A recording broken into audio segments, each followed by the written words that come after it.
रुक जाए करो वेदांत, माइक ऑन कर, ऑन नहीं रखते। क्या है? हाँ जी, अगली हेडिंग आपको एनसीईआरटी में दिख रही होगी, रिलेशन बिटवीन के एंड के बी। हेडिंग ढूंढो और रेज योर हैंड। हेडिंग ढूंढने के बाद रेज योर हैंड, ताकि मैं देख पाऊं कि आप लोगों के पास एनसीईआरटी है कि नहीं और आप कर पा रहे हैं कि नहीं, ढूंढ पा रहे हैं कि नहीं। जल्दी, अंशुमन, दिशा, आप दोनों रह गए बेटा। दिशा आपके पेपर कब है? आपने तो कुछ भी नहीं बताया, कब है आपके पेपर? सर अभी डेट शीट नहीं आई। अरे वाह भाई वाह, चलो। हाँ जी, अब सुनो, के एंड के बी में क्या रिलेशन होता है ना। पहले मैं के और के बी थोड़ा सा बता दूं। के है dissociation constant for weak acid, के बी क्या है? Dissociation constant for weak base, है ना। अब देखो,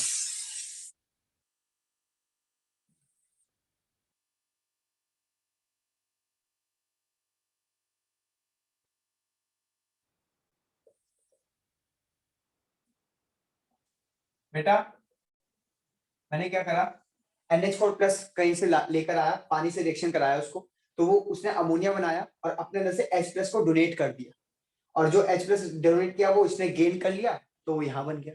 अब आप मुझे देख के बताना, सोच के बताना, जो H प्लस डोनेट करता है वो एरेनियस बेस होता है, मतलब क्या होता है? एरेनियस बेस होता है, ब्रोंस्टेड बेस होता है, लुइस बेस होता है, या एरेनियस एसिड होता है, ब्रोंस्टेड एसिड होता है, या लुइस एसिड होता है? कौन सा एसिड होता है? रिवाइज करा आप लोगों ने? बेटा आप लोग रिवाइज करे बिना आ जाते हो ना। Conjugate base. नहीं, कॉन्जुगेट बेस नहीं। पीयूष तिवारी ने सही जवाब दिया बिल्कुल।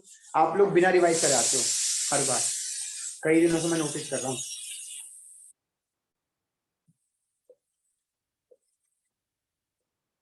ये ब्रोंस्टेड एसिड है, जो अपने अंदर H प्लस रिलीज करे उसको हम ब्रोंस्टेड एसिड कहते हैं, ठीक है। जो H प्लस डोनेट करे ब्रोंस्टेड एसिड, जो H प्लस एक्सेप्ट करे वो ब्रोंस्टेड बेस। अभी आने वाला है। अब मैं इसके लिए कहता हूँ कि Ka लिख के दिखाओ, तो Ka कैसे लिखोगे? Ka क्यों? क्योंकि ये एसिड है, एसिड का खेल है ना सारा, एसिड की रिएक्शन है। तो आप लिखोगे NH3 की कंसंट्रेशन, H3O प्लस की कंसंट्रेशन अपॉन में रिएक्टेंट की कंसंट्रेशन, और भाई साहब पानी की कंसंट्रेशन। पानी को तो ले होगा, पानी तो वैसे ही वो होता है सॉल्वेंट है ना, पूरा पूरा कट जाएगा।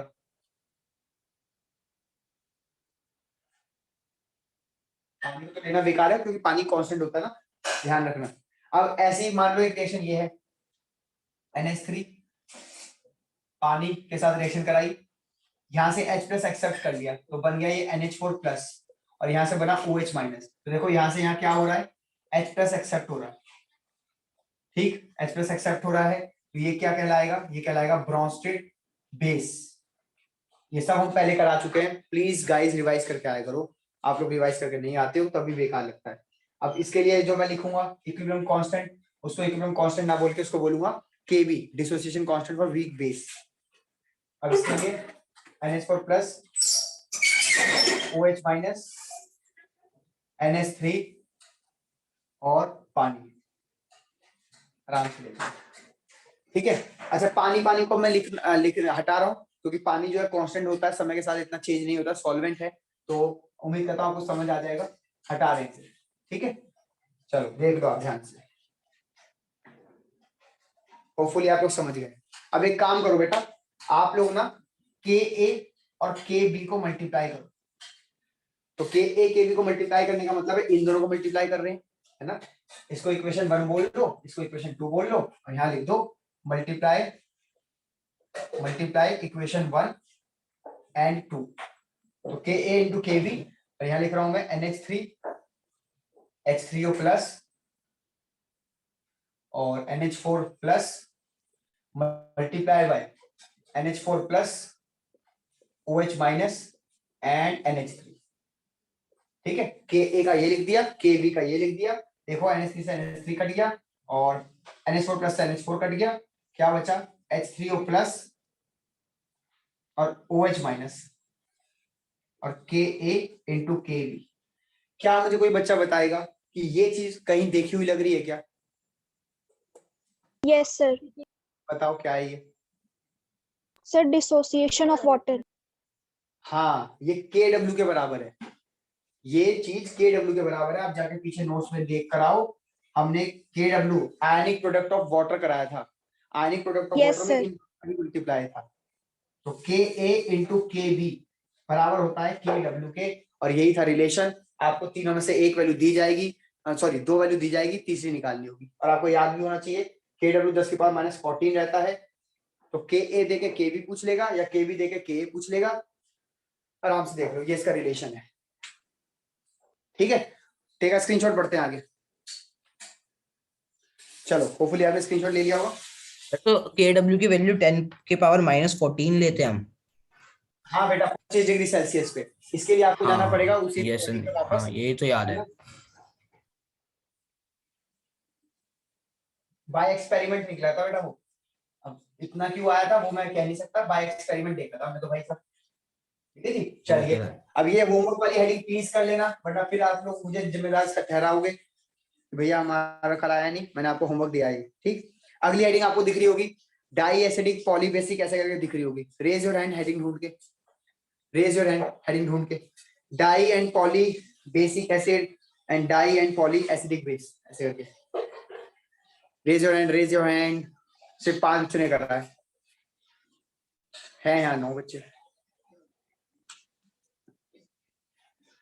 ओके, चलो सबने कर दिया। कुंजू में वंशिका कहाँ चली गई, दिशा तो है, चलो ठीक है।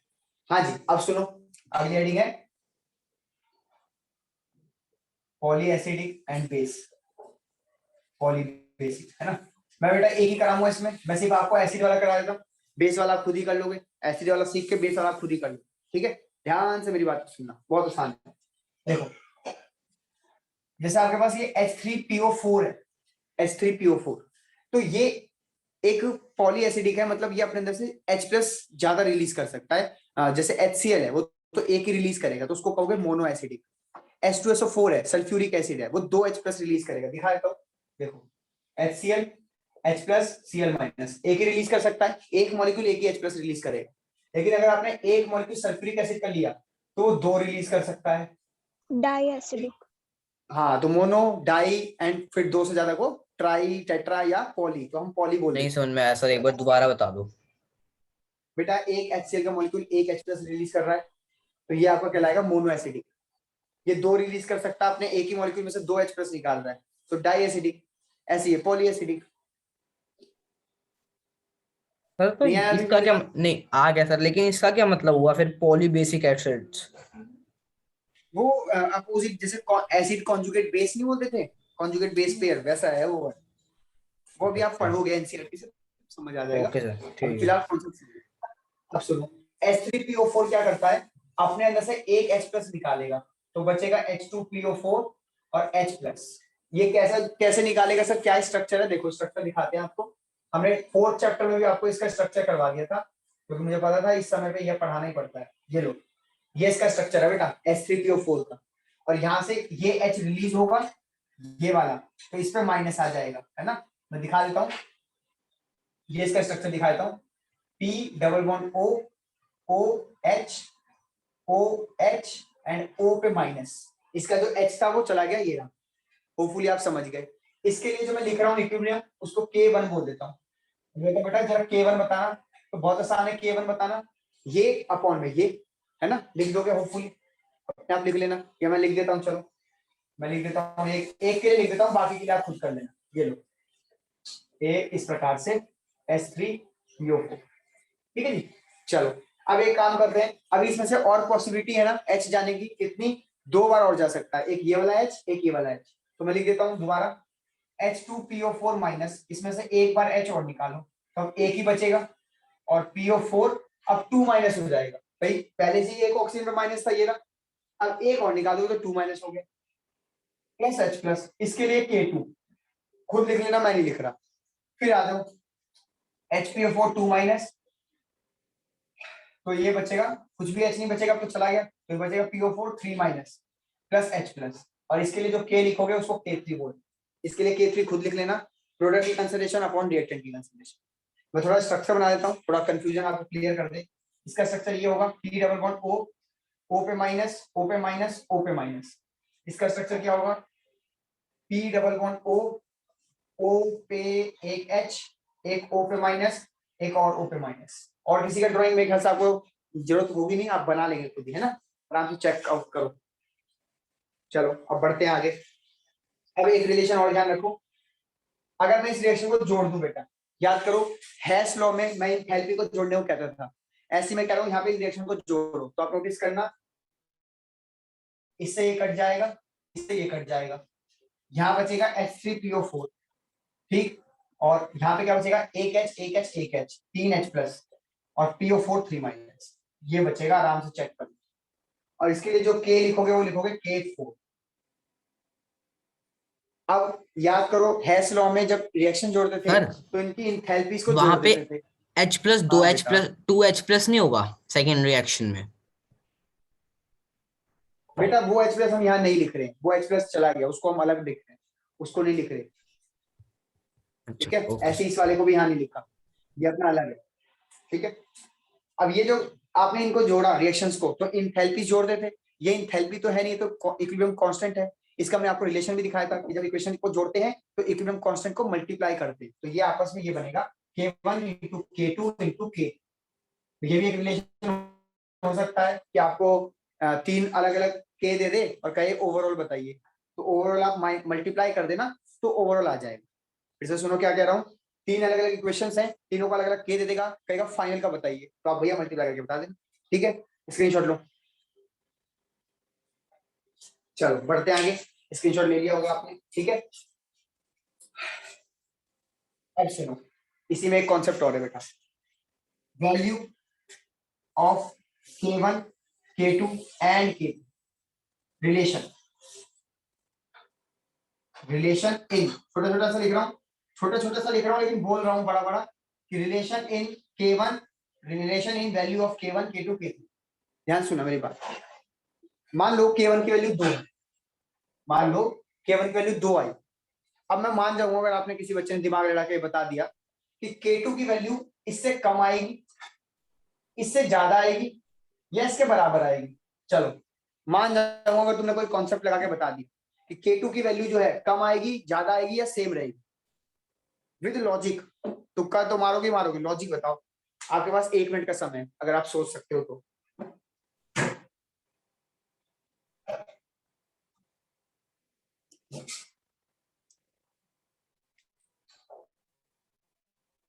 फिर कम आएगी।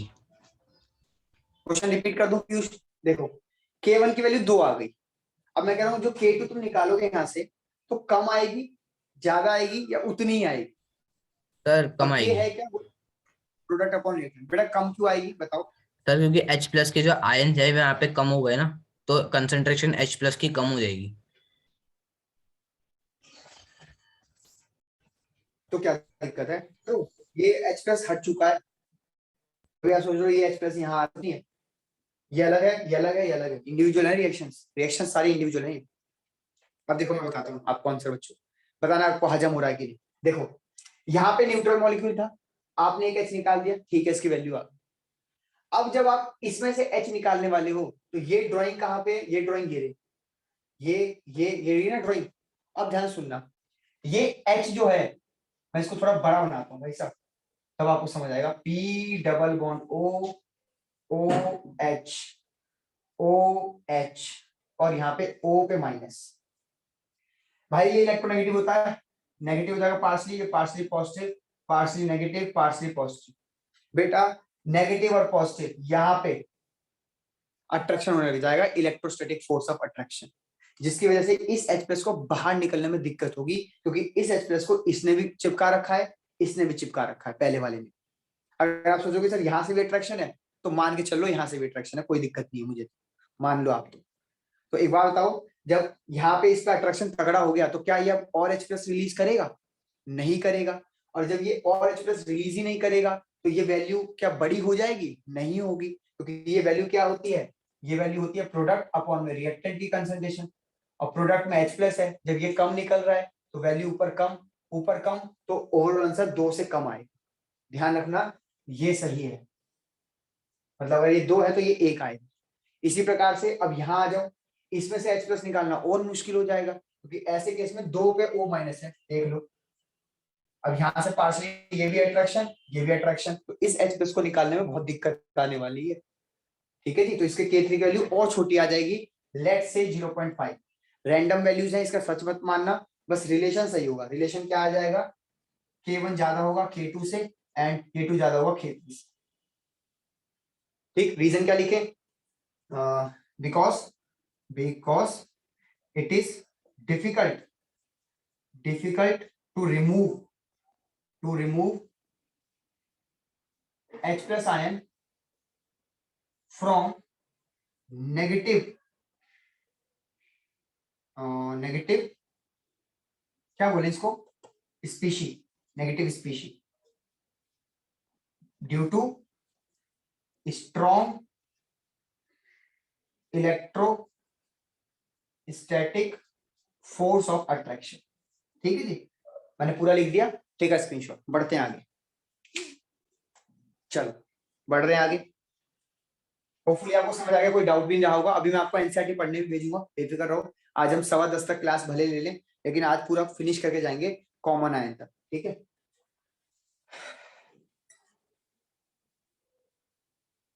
अब आप इस चैप्टर से बिल्कुल ज्यादा लोड मत लो बच्चों। हमने केमिकल इक्विलिब्रियम तक कर लिया, हमने पीएच के 1-2 क्वेश्चन कर लिए हैं, वहीं तक फंसता है पेपर में। अब जो आगे के टॉपिक है ना, बफर हो गया या फिर सॉल्युबिलिटी प्रोडक्ट हो गया, बहुत रेयर केस है कि एक क्वेश्चन इसमें से आ जाए। आपको बाकी चैप्टर्स का रिवाइज करना शुरू कर देना चाहिए, हाइड्रोकार्बन वगैरह का, क्योंकि हाइड्रोकार्बन एक ऐसा चैप्टर है, मैं बताता हूँ उसको कैसे करना है। भाई वो बड़ा मुश्किल चैप्टर है यार, तुम लोग ऐसा पता नहीं कैसे आसान मानते हो उसको। सर मुझे तो वही मुश्किल लग रहा है, बाकी इजी है। देखो हाइड्रोकार्बन में दिक्कत ये है कि क्वेश्चन डायरेक्ट नहीं आएगा। अगर क्वेश्चन ऐसा आ जाए ना बच्चे के सामने कि भाई साहब एल्केन की कितनी प्रिपरेशन है, तो बच्चा तुरंत फ्लो चार्ट याद करके गया है मेरा कि भैया 5 तरीके हैं। वो 5 में से ये भी पूछना कि भाई डीकार्बोक्सिलेशन बता दो, बच्चा बता देगा। डायरेक्ट नहीं पूछते, ये दिक्कत है। वो कहेंगे कि इधर ये है, रिएक्टेंट ये है, प्रोडक्ट ये बनाना है, बताओ कैसे करें। अब ये करने के लिए आपको सारे रिएक्शंस को दिमाग में चलाना पड़ेगा।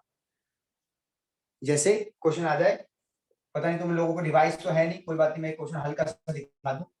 इथाइल क्लोराइड से ब्यूटेन बनाना है, अब ये है। अब इसमें मैंने कुछ नहीं कहा कि एल्केन है, एल्कीन है, एल्काइन है, एरोमेटिक, गया बच्चा कंफ्यूज। अब आपको थोड़ा दिमाग लगाना पड़ेगा कि ऐसी कौन सी रिएक्शन है जिसमें ऐसे से कुछ ऐसा हो रहा हो। ये क्या है, थोड़ा पहचानो। ये एल्केन बनाया है आपने, इधर एल्केन बनाया है, और ये क्या है, एल्काइल ये हैलाइड। आपका एल्काइल, एल्काइल हैलाइड है। तो आपको एक बार फैमिली अगर पहचान में आती है ना, तो अब आपका थोड़ा काम आसान होगा। अब आप सोचो कि यार प्रिपरेशन, ये एल्केन बना रहा हूं, तो यानी कि प्रिपरेशन ऑफ एल्केन का टॉपिक है। अब एल्केन बना रहा हूं एल्काइल हैलाइड से, तो इसमें सर ने 2 तरीके सिखाए थे, एक जिंक प्लस HCl था, और एक वुड्स रिएक्शन था। वुड्स में ना डबल हो जाता था। तो देखो इथाइल है तो ब्यूटेन हो रहा है, यानी इसमें वुड्स रिएक्शन लग रही थी बच्चों। सर ये कुछ इस वुड्स प्रकार से रिएक्शन था से ये। होगा ना? हाँ, ये ऐसे होता, यहाँ से 2 NaCl बाहर, ये 2 NaCl बाहर, और C2H5 जुड़ के और आपका ब्यूटेन बना देते। तो इसीलिए हाइड्रोकार्बन या आगे की जो ऑर्गेनिक है 12th क्लास की, वो भी बहुत ज्यादा टफ पड़ जाती है, क्योंकि बच्चों को लिंक नहीं कर पाते बच्चे। उनसे डायरेक्ट पूछो बता देंगे, क्योंकि डायरेक्ट वो फ्लो चार्ट याद करके जाते हैं चैप्टर का, वो भी अच्छी बात है, लेकिन भाई ये करना भी आपको आना चाहिए। तो इसके कुछ टिप्स एंड ट्रिक्स होती है, जैसे मैंने अभी बताया, क्या फैमिली कन्वर्ट करो, पहले फैमिली देखो कौन सी है, फिर सोचो कि इधर एल्केन बन रहा है, तो याद करो प्रिपरेशन ऑफ एल्केन का टॉपिक है, इसका मतलब ये ऐसे है ना। चलो बढ़ रहे हैं आगे, मिटा रहा हूं, तो इसीलिए रिवाइज करते हो। चलो अब आ जाओ बेटा, अगली हेडिंग आपको दिख रही होगी, factors affecting acid strength. Raise your hand कि आपको टॉपिक दिख रहा है कि नहीं। फैक्टर्स अफेक्टिंग एसिडिक स्ट्रेंथ, बस छोड़ रहे हैं आपको 10 मिनट में और, एसिडिक स्ट्रेंथ। ठीक है, 5 बच्चों को ही दिख रहा है, बाकी बच्चे भी गायब हो गए, सारे गायब हो गए। कुंजुम बची हैं, दिशा बचे हैं, वेदांत, देख रहे हो सब धराशायी हो गए हैं। 21 बच्चे थे अभी 5-6 दिन पहले तक, सब धराशायी एकदम, कि भाई आयनी का अब नहीं हो पा रहा सर आयनी, लेकिन बेटा कॉन्सेप्ट है, अब आगे काम आएगा आपके, है ना। चलो फैक्टर्स अफेक्टिंग एसिडिक स्ट्रेंथ, देखो बहुत आसान है। एसिडिक स्ट्रेंथ, पहली बात तो एसिड कौन, जो H+ दे दे। अब H+ देने का टेंडेंसी किसका होता है, मतलब कैसे दे सकते हो आप H+? तो ये डिपेंड करता है दो कैटेगरी पे बेटा। एक तो डिपेंड करता है बॉन्ड स्ट्रेंथ पे, बॉन्ड स्ट्रेंथ, और एक डिपेंड करता है बेटा पोलैरिटी पर। पोलैरिटी बॉन्ड स्ट्रेंथ पे कैसे, जितना बड़ा बॉन्ड लेंथ उतना जल्दी H+ मिलेगा। कैसे समझेंगे, एग्जांपल के तौर पर हम समझेंगे ग्रुप 17। ग्रुप 17 में देखो, ये HF का बॉन्ड लेंथ है छोटा सा, ये HCl का बॉन्ड लेंथ है बड़ा, HBr थोड़ा और बड़ा बॉन्ड लेंथ है, और HI का और बड़ा बॉन्ड लेंथ। लो और बड़ा बना दो। सर बॉन्ड लेंथ क्या होता है, देखो हाइड्रोजन छोटा सा, आयोडीन बड़ा सा, ओवरलैपिंग करा दिया आपने, और ये यहां से लेके यहां तक, इस न्यूक्लियस से इस न्यूक्लियस तक का जो डिस्टेंस है ये होता है बॉन्ड लेंथ। तो जितना बड़ा बॉन्ड लेंथ होता है ना बच्चों, उतना उसका टूटना आसान हो जाता है। बॉन्ड टूटता कैसे है, जब बॉन्ड लेंथ बहुत ज्यादा होता है। याद करो, bond yes strength, sir, nuclear charge कम हो जाएगा ना, इसलिए वो टूट जाएगा आसानी से। बॉन्ड लेंथ बड़ा तो बॉन्ड स्ट्रेंथ छोटी, मतलब जल्दी टूट जाएगा। बॉन्ड लेंथ छोटा तो बॉन्ड स्ट्रेंथ मजबूत, नहीं टूटेगा। तो भाई साहब HI बहुत जल्दी ब्रेक होता है, इसका मतलब ये यहाँ से H+ निकलने के चांसेस ज्यादा, और HF के H+ बन के चांसेस निकलने के कम। तो एसिडिक स्ट्रेंथ किसकी ज्यादा होगी, HI की सबसे ज्यादा, then HBr, then HCl and then HI, sorry HF। तो उम्मीद करता हूं आपको समझ आ गया कि भाई साहब सबसे खतरनाक एसिड अगर पूछा जाए ग्रुप में इस तरीके से, इस फैक्टर को देखकर, तो आप कहोगे HI। मैं मान रहा हूं कि आपको हजम नहीं हो रहा, आपने सुना है कि सर HCl बहुत खतरनाक है, हमने तो कभी HI का सुना भी नहीं, है ना। लेकिन बेटा अभी एक फैक्टर और है, दोनों फैक्टर मिला के HCl जीतता है। HCl अभी तो हार रहा है इससे, लेकिन एक फैक्टर और है, वहां पे HCl थोड़ा बहुत जीतता है और ओवरऑल HCl जीत जाता है। क्या है वो सेकंड फैक्टर, वो देखते हैं। फिलहाल आप देख लो इसे अच्छे से। अब चलते हैं पोलैरिटी। पोलैरिटी क्या होता है, देखो पोलैरिटी मतलब जहां पर इलेक्ट्रोनेगेटिविटी डिफरेंस की वजह से positive and negative pole generate हो जाए। मैं समझ रहा हूँ कि आपको ये शायद लिखा हुआ शायद दिख ना रहा हो या जो भी है, अगर लेकिन मैं पहली चीज नहीं दिख रही जो आपने लिखी ना, जो जहां जहां पर इलेक्ट्रोनेगेटिविटी, इसलिए ना बोल भी रहा हूं, तो आप साथ साथ जब रिकॉर्डिंग सुन लेना वहां पे आप लिख लेना, जहां पर इलेक्ट्रोनेगेटिविटी डिफरेंस की वजह से positive and negative pole generate हो जाए, वहां पे पोलैरिटी आप कहते कि हो गई। इसी वजह से बेटा इसको समझने का एक एग्जांपल देख लो पहले तो। CH4 NH3, या एरो हटाओ भी, H2O एंड HF। अब आप देखो कार्बन बिल्कुल भी इलेक्ट्रोनेगेटिव नहीं होता हाइड्रोजन से ज्यादा, तो इसीलिए यहाँ पे कोई पॉजिटिव नेगेटिव नहीं। जब यहाँ पे पॉजिटिव नेगेटिव नहीं है तो क्या H+ के बाहर निकलने के चांसेस हैं? बिल्कुल नहीं। तो क्या बाहर निकलेगा, फ्री रेडिकल निकल सकता है एक बार को ऐसा हो जाएगा इस प्रकार से कि आपने इसे हीट दिया तो ये एक एक फ्री रेडिकल ऐसे निकल जाए, वो हो सकता है। लेकिन हमें फ्री रेडिकल थोड़ी चाहिए यार, हमें तो H+ चाहिए भाई एसिड के लिए। तो इसलिए खराब एसिड, इसलिए आपने सुना होगा कि मीथेन कोई एसिड वैसिड नहीं है। लेकिन ये देखो नाइट्रोजन, फोन, नाइट्रोजन बहुत इलेक्ट्रोनेगेटिव है, तो नेगेटिव पॉजिटिव यहाँ पे निकलने के चांसेस हैं। पानी का ऑक्सीजन ये सेकंड नंबर पे आता है इलेक्ट्रोनेगेटिव, और फ्लोरीन भाई साहब ये तो बहुत खतरनाक है। फोन सबसे ज्यादा नेगेटिव, तो ये बहुत पॉजिटिव, तो इसीलिए एसिडिक स्ट्रेंथ ये इधर जाने पर एसिडिक स्ट्रेंथ। ये ग्रुप 14 था, ये ग्रुप 15 का बनाया मैंने एग्जांपल, ग्रुप 16 एंड ये ग्रुप 17। आराम से आप चेक कर लो। अब यहाँ देखो HF जीत रहा है पोलैरिटी की वजह से, यहाँ पे बॉन्ड स्ट्रेंथ में ये जीत रहा था।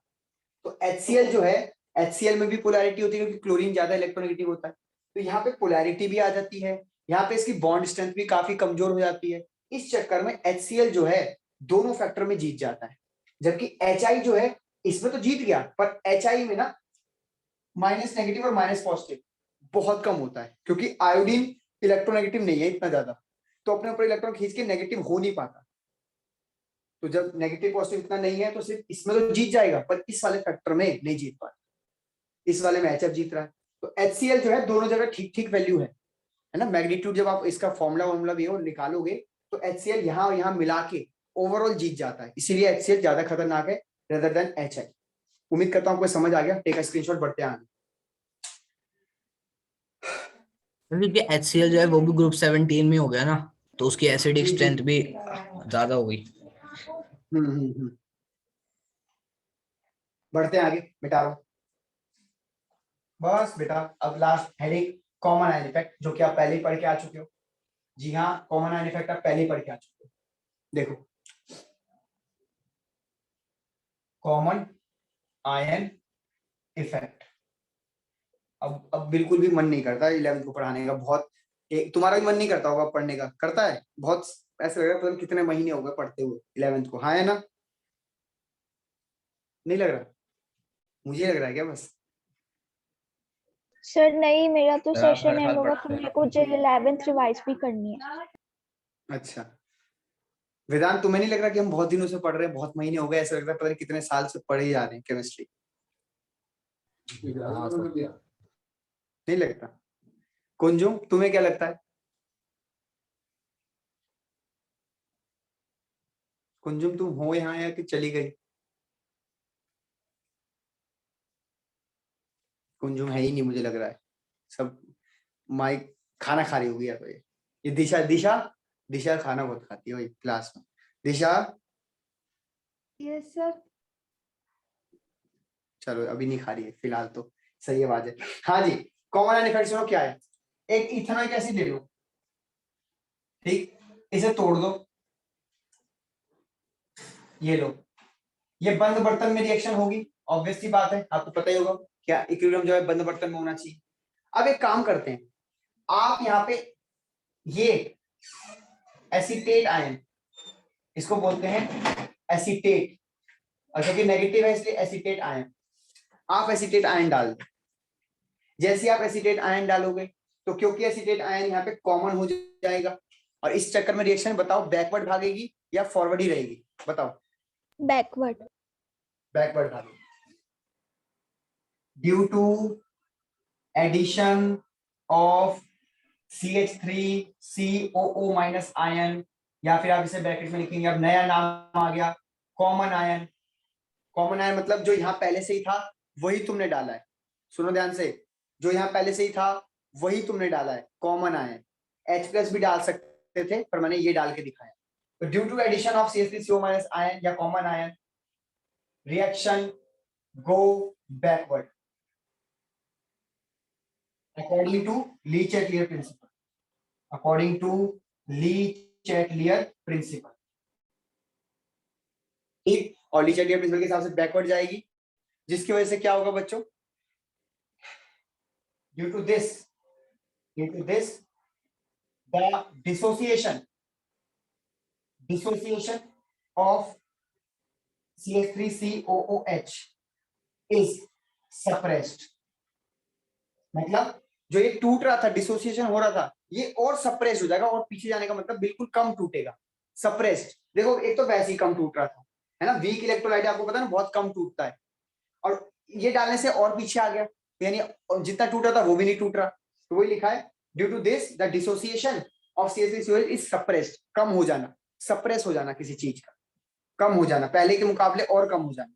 तो उम्मीद करता हूं आपको कॉमन आयन भी समझ आ गया। टेक का स्क्रीनशॉट। चलो बढ़ते हैं आगे। अब बेटा आपका एक होमवर्क है जो कि आप बताएंगे मुझे कि आप कर पाएंगे कि नहीं। आप लोगों को क्या करना है, गुलाबी बक्सा 7.24 ढूंढो और रेज योर हैंड करो। सॉल्ट एग्जांपल 7.24 और रेज योर हैंड ढूंढने के बाद जल्दी जल्दी जल्दी जल्दी। दिशा, वेदांत, ओके। कुंजुम तुम रेज हैंड कर रही हो लेकिन माइक ऑन नहीं कर रही हो, है ना?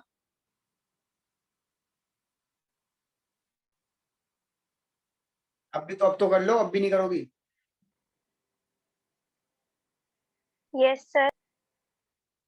हाँ, मैंने तुमसे क्वेश्चन पूछा था थोड़ी देर पहले, तुम शायद यहाँ थी नहीं, पानी पीने चली गई होगी, कि पढ़ पढ़ के बोर हो गई हो 11th, या अभी लग रहा है कि ठीक है सर, अभी तो है, सह लेंगे थोड़ा और, सर सह लेंगे थोड़ा और। सह लेंगे और थोड़ा। मुझे तो ऐसा लग रहा है कि पता नहीं कितने सालों से मैं तुम्हें इसी बैच को, कुंजुम, वेदांत, आदित्य भाटी, ऐसा लग रहा है आदित्य भाटी को तो पता नहीं 2 साल से पढ़ा रहा हूँ, केमिस्ट्री पढ़ा रहा हूँ 11th क्लास। इतना ज्यादा बोरियत सी हो गई है, इसलिए मैं कह रहा हूँ तुरंत 12th में आओ फटाफट, फिर शुरू करते हैं 12th का। 12th बहुत आसान है केमिस्ट्री, 12th की केमिस्ट्री बहुत आसान है। चलो, तो गुलाबी बक्सा 7.24 आपको मिल गया है। आपको यहाँ तक रीड करना है, और मेरी मानो तो अभी खाना वाना हल्का फुल्का खा के अभी रीड कर लो। अभी सिखाया ना, ताजा ताजा पढ़ोगे, दिमाग में बैठ जाएगा, फिर बस एक बार रिवाइज करने की जरूरत है। और इसके नोट्स अभी पता नहीं बन रहे हैं, पता नहीं कब तक आप पे पहुंचेंगे, तो प्लीज आप नोट्स बना के रखिए अपने, ठीक है। मैंने आज उस लड़के को मैसेज कर दिया है, तो नोट्स बनाएगा, थोड़ा और काम तेजी में करेगा। डन। अगली क्लास में बेटा हम लोग पढ़ेंगे solubility and then buffer solution, then chapter खत्म, ठीक है। मतलब 2 क्लास 3 क्लास और लगेंगे, है ना, अगर अच्छे से पढ़ें तो। गुड इवनिंग बच्चों, बाय।